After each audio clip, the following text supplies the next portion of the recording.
Bali is famous for infinity pools, golden rice terraces, and yoga retreats on cliff edges. But 20 minutes inland, the island looks completely different. 4 million people share this island with a tourism economy that consumes their water, converts their farmland, and outprices their communities. Officially, Bali holds Indonesia's lowest poverty rate. What that statistic leaves out is where this story begins. Official statistics place Bali at the top of Indonesia's poverty rankings, but the story beneath these numbers is more complicated.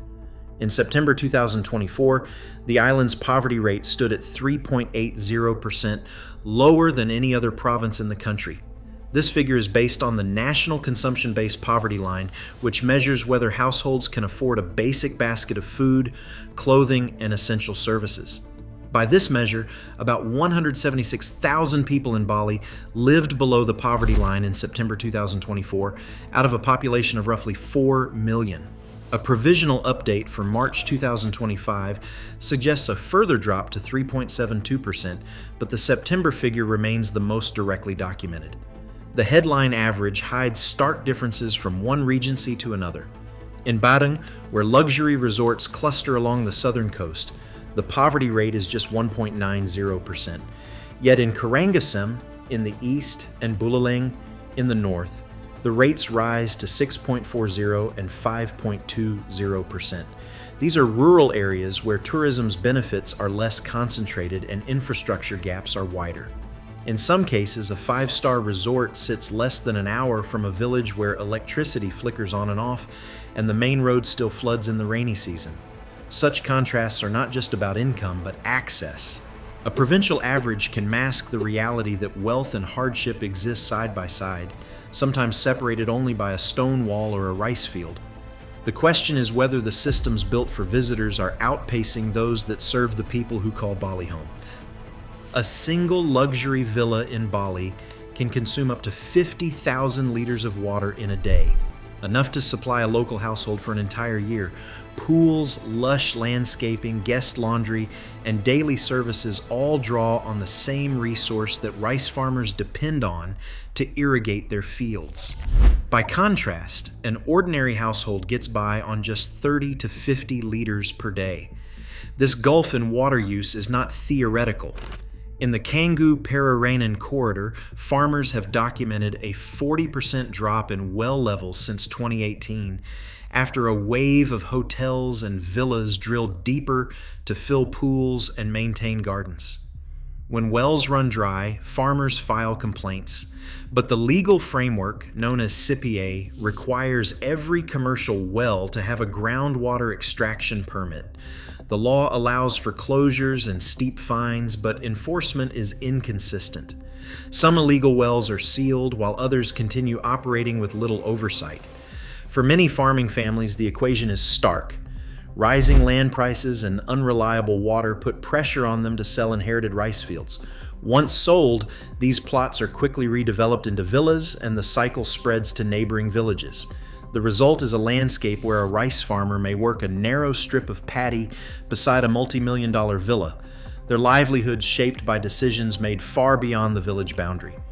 At the heart of this conflict sits the Subak system, a centuries-old cooperative that manages not just irrigation but also agricultural schedules, local governance, and religious rituals. In 2012, UNESCO recognized the Subak as a cultural landscape of global importance, but this designation does not automatically prevent new construction. Each year, an estimated 1,000 hectares of Subak-managed farmland disappears, raising urgent questions about the future of food production and the survival of a communal water system that has shaped Balinese life for generations. Bali's population hovers around 4 million, yet each year the island receives visitor numbers that dwarf this figure. In 2024, official counts recorded about 6.33 million international arrivals and over 10 million domestic trips, with each movement tracked as a separate visit, not a unique person.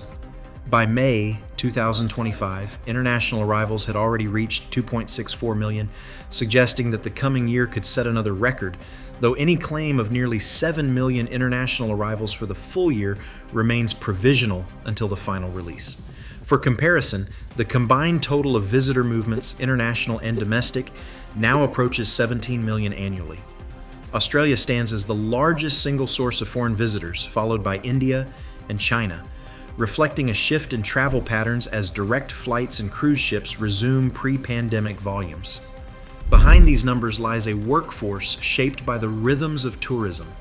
Housekeepers, drivers, kitchen staff, and waiters fill seasonal roles that pay monthly wages averaging around 2.5 to 2.7 million rupiah, less than half the provincial household average. Even as visitor numbers rebound, these earnings can fall short of rising rents and the cost of living in coastal districts. When international travel collapsed during the pandemic, the impact was immediate. Hotel workers lost income overnight, businesses in Kuta and Seminyak stood empty, and thousands returned to their home villages to take up delivery work or help with fishing and rice farming. In the countryside, farmers and fishermen kept local food supplies steady, but this continuity was no guarantee of comfort. As tourism returns, many former workers have found jobs again, yet service pay continues to lag behind the pace of luxury development, leaving the recovery uneven and the promise of paradise out of reach for many. Canggu, Seminyak, and Uluwatu have become symbols of a new Bali, where remote workers and investors shape the landscape as much as the tides.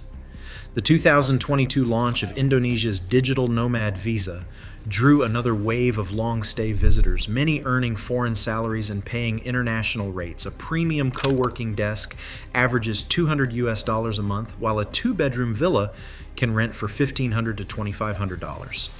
By contrast, a local worker's shared accommodation often costs around 1 million rupiah per month, but that same sum can swallow half or more of a hospitality wage. The difference is not only economic. In the Balinese family compound, 3 generations share the same courtyard, dividing housework, childcare, and income. Farming and temple obligations still organize daily life, with rice planting cycles and ceremonies setting the calendar, not hotel checkouts. Each morning, women prepare kanang sari, woven palm leaf offerings filled with flowers, rice, and incense, placing them outside homes and shops. This ritual is not a performance, but a private act of devotion, woven into the rhythm of the banjar and pekarangan, the household and neighborhood that anchor community life. Religious life in Bali reaches its peak in the Ngabin, the cremation rite that marks a soul's passage and binds families to their community. Ngabin is not optional. It is a duty shaped by centuries of tradition. Modest ceremonies are reported to cost between 2 and 5 million rupiah, while affluent families may spend 10 million or more. For some, the expense exceeds what they earn in a year. Delays and collective ceremonies have become common, with surveys from the Bali Department of Culture showing over 40% of families consider postponement, and nearly 1 in 5 take loans to meet obligations. This strain extends to land. Rice fields and compounds tied to temple or irrigation duties are sometimes sold, as in Mungu, where 5 families parted with 12 hectares under mounting debt.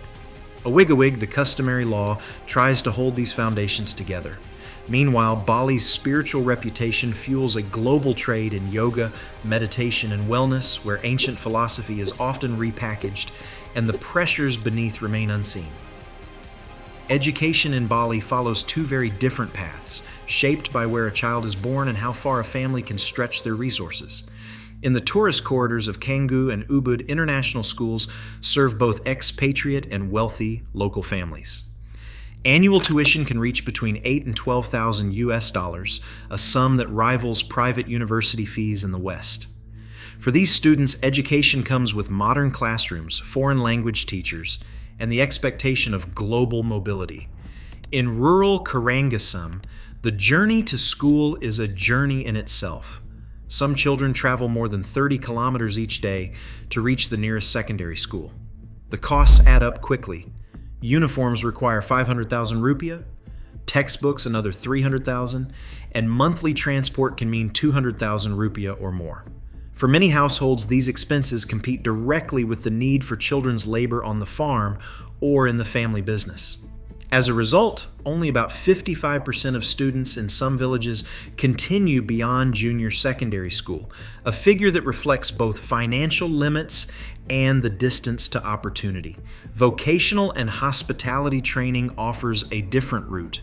with around 1,200 students enrolled in government-run programs in 2023. These courses lead to entry-level work in hotels and restaurants with starting wages near 2.3 million rupiah per month. Yet, while training can open doors to jobs in housekeeping, kitchens, or at the front desk, few graduates advance beyond junior positions. The gap between getting a job in tourism and reaching ownership or management remains wide. For families across Bali, education is both a hope and a calculation, a possible bridge across the island's divide, but never a guarantee. The most recent national data confirms a real decline in the number of Balinese households living below the poverty line since the pandemic. Officials point to agriculture and fishing as anchors of rural recovery, crediting stable rice yields and stronger local markets for food. Yet, this rebound does not reach every village equally. In some regencies, farmland protections like Barang Regulation 12 of 2020 set limits on land conversion and offer tax relief to keep families on their fields. Groundwater extraction rules enforced through SYPA permits aim to balance hotel and farm needs, but enforcement remains uneven. In Karangasem and Buleleng, local authorities struggle to stop illegal wells or unchecked villa construction. While Badung applies stricter oversight, these measures help but cannot erase the pressures on land, water, and household budgets. As visitor arrivals break records and tourism surges back, the benefits flow to those with secure land, stable jobs, or strong local connections, leaving others to navigate the recovery with fewer guarantees.